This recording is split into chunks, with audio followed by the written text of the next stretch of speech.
Samantala, umalma naman ang ilang senador na idinatawid sa PDAP scam sa pahayag ng ombudsman na sapat na raw ang ebidensya nito para madiin ang ilang opisyal sa kaso. Git ni Senador Revilla at Enrile, dapat dumaan sa tamang proseso ang pagdinig bago maglabas ng bagong desisyon. Para sa detalye, narito ang ulat ni Sam Ramirez. Malinaw na may kinikilingan si Ombudsman Conchita Carpio Morales laban sa ilang mga senador na nasasangkot sa pork barrel scam. Yan ang panig ng kampo nila Senator Bong Revilla Jr. hinggil sa naging pahayag ni Morales.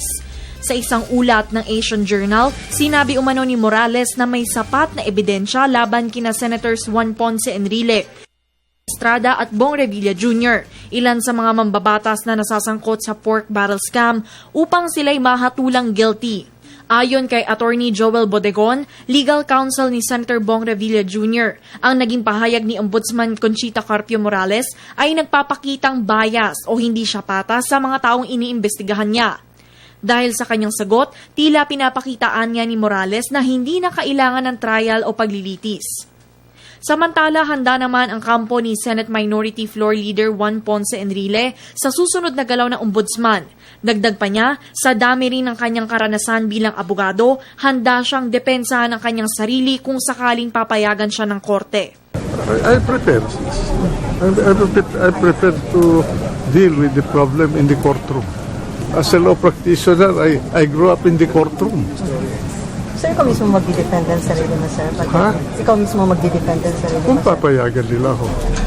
Samantala, siniguro ni Senator Antonio Trillanes IV susundin ng Senado ang judicial process at ang magiging utos ng korte.